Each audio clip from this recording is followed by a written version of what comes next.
23 मार्च 1931 एक ऐसी तारीख जो भारत की आजादी की लड़ाई के इतिहास में खून से लिखी गई है। इसी दिन भारत के 3 बड़े क्रांतिकारी सुखदेव, राजगुरु और भगत सिंह हंसते हुए फांसी के फंदे को चूमते हुए अमर हो गए और इसी के साथ यह दिन भी इतिहास के पन्नों में छप गया। लेकिन क्या आपने कभी सोचा है कि मौत से कुछ घंटे पहले एक नौजवान क्रांतिकारी ने क्या क्या सोचा होगा, क्या लिखा होगा, कौन सी भावनाएं थीं उनके दिल में? जी हां, आज हम सुनने जा रहे हैं वह ऐतिहासिक पत्र जो भगत सिंह ने अपनी मौत से पहले लिखा था।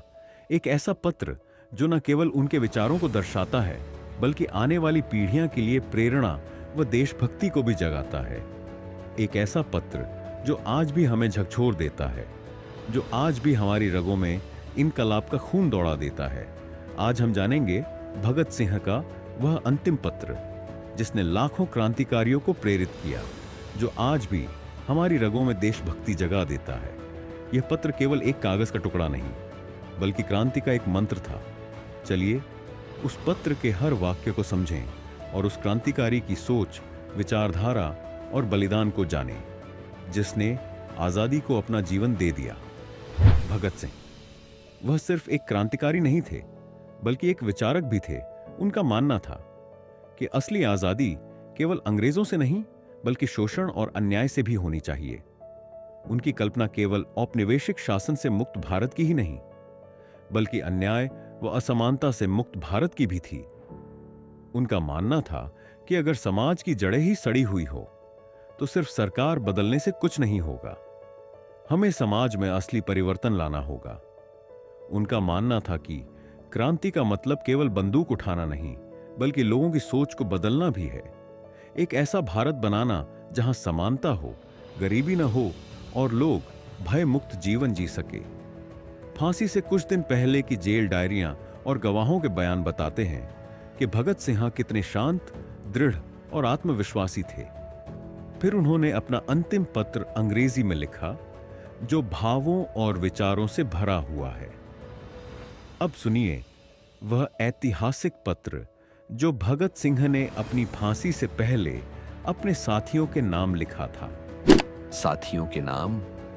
मैं मौत को खुशी से गले लगाने जा रहा हूं क्योंकि मुझे विश्वास है कि मेरा बलिदान भारतीय युवाओं को स्वतंत्रता की लड़ाई को आगे बढ़ाने के लिए प्रेरित करेगा। मैं जानता हूं कि मेरी यह कुर्बानी व्यर्थ नहीं जाएगी। आज भारत को केवल स्वतंत्रता की जरूरत नहीं बल्कि एक ऐसी क्रांति की जरूरत है जो समाज में समानता, न्याय और जागरूकता लाए। मैं धर्म में विश्वास नहीं करता, मेरा विश्वास इंसानियत में है। असली क्रांति तब आएगी जब आम जनता जागरूक होगी, जब शोषण और भेदभाव खत्म होगा, जब हर इंसान को उसका हक मिलेगा और जब एक इंसान दूसरे इंसान को उसके धर्म, जाति या वर्ग से न पहचान कर उसकी इंसानियत से पहचानेगा। क्रांति का मतलब केवल सत्ता परिवर्तन नहीं बल्कि सामाजिक ढांचे का बदलाव है। हम तो केवल वे चिंगारियां हैं जो एक बड़ी आग को जन्म देंगी। मैं चाहता था कि मेरी मौत किसी युद्ध भूमि में गोली से हो, लेकिन अगर फांसी ही मेरा भाग्य है तो मैं उसे भी मुस्कुराते हुए स्वीकार करता हूं, क्योंकि यह मौत केवल मेरे शरीर का अंत करेगी, मेरे विचारों का नहीं। मृत्यु कोई अंत नहीं है, यह तो एक शुरुआत है उन विचारों की जो मैं छोड़ जा रहा हूं। मैं जानता हूं आने वाली पीढ़ियां मेरे खून से सींचे गए इस बीज को क्रांति के वटवृक्ष में बदलेंगी। जय हिंद, वंदे मातरम, इनकलाब जिंदाबाद। आपका साथी भगत सिंह। यह अंतिम शब्द लिखकर वे फांसी चढ़ गए। यह पत्र जो आज भी हमें प्रेरणा देता है, स्कूलों, कॉलेजों, आंदोलनों में पढ़ा जाता है, इसमें केवल भगत सिंह के विचार और इनकलाब ही नहीं बल्कि समाज के पुनर्निर्माण की चेतना भी है। यह हमें बताता है कि आजादी सिर्फ ब्रिटिश सरकार से नहीं बल्कि गरीबी, भेदभाव और अज्ञानता से भी होनी चाहिए।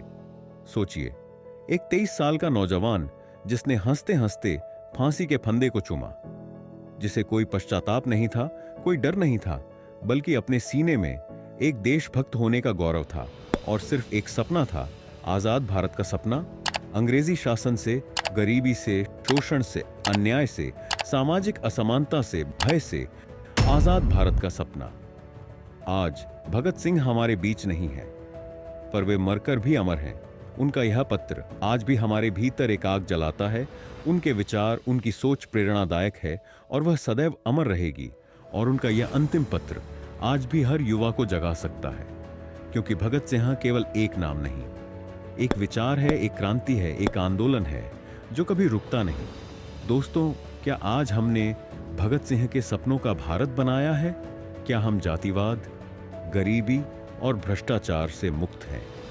अगर आपको लगता है कि भगत सिंह के सपने अभी अधूरे हैं, तो इस वीडियो को ज्यादा से ज्यादा लोगों तक पहुंचाइए और हमें बताइए कि क्या आज का भारत उनके सपनों का भारत बन पाया है। अगर भगत सिंह का यह पत्र और मेरा यह वीडियो आपका दिल छू गया हो, तो इसे पढ़िए, सुनिए, समझिए तथा अपने जीवन में उनके आदर्शों को ग्रहण करिए। इस वीडियो को लाइक करके चैनल को सब्सक्राइब जरूर करिएगा और वीडियो को शेयर करके दूसरों तक पहुंचाइए, क्योंकि विचार फैलते हैं और क्रांति तब होती है जब विचारों में आग होती है। कमेंट में भगत सिंह के बारे में कुछ पंक्तियां जरूर लिखें। मिलते हैं अगले वीडियो में, तब तक के लिए जय हिंद, वंदे मातरम और इनकलाब जिंदाबाद।